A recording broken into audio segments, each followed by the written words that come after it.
এটা ডাঙৰ খবৰ আপোনালোকৰ বাবে লৈ আহিছোঁ অসম বিজেপি ৰাজ্যসভাৰ প্ৰাৰ্থীৰ নাম ঘোষণা কৰিছে পুনৰ জনাইছোঁ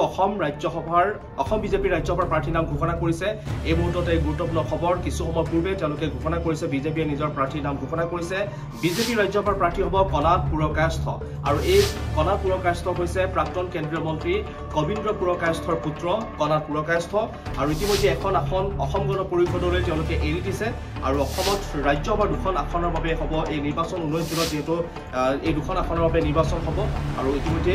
অসম গণ পৰিষদে অৱশ্যে তেওঁলোকৰ প্ৰাৰ্থীৰ নাম ঘোষণা কৰা নাই ৰাজ্যসভাৰ দুখন আসন যেহেতু জুন মাহত খালী হ'ব আৰু অসম গণ পৰিষদৰ সাংসদ বীৰেন্দ্ৰ প্ৰসাদ বৈশ্য তাৰোপৰি বিজেপি সাংসদ মিছন ৰঞ্জন দাসৰ কাৰ্যকাল যেহেতু 14 জুনত সমাপ্ত হ'ব আৰু খালী হ'বলগীয়া এই দুখন আসনৰ বাবে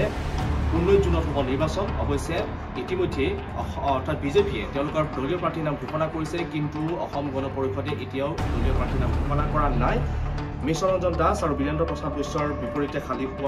খালী হ'বলগীয়া হোৱা এই আসনত হ'ব নিৰ্বাচন আৰু অসম গণ পৰিষদে যিকোনো মুহূৰ্তত তেওঁলোকে দলীয় প্ৰাৰ্থীৰ নাম ঘোষণা কৰিব দলীয় প্ৰাৰ্থীক লৈ তেওঁলোকে ইতিমধ্যে কাক দিব কাক নিদিব সেই লৈ ইতিমধ্যে তেওঁলোকে বৈঠক অনুষ্ঠিত কৰিছিল আৰু এই বৈঠকৰ অন্তত তেওঁলোকে অৱশ্যে এতিয়াও নাম ঘোষণা কৰা নাই কিন্তু সোমবাৰে যিহেতু মনোনয়ন পত্ৰ দাখিলৰ অন্তিম দিন কিন্তু তাৰ পূৰ্বে তেওঁলোকে নিশ্চিতভাৱে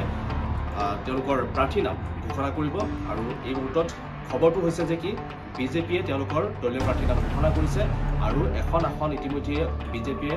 যেহেতু এৰি দিছে অসম গণ পৰিষদত আৰু বিজেপিৰ আসনখন খালী হৈ থকা আসনখনত তেওঁলোকে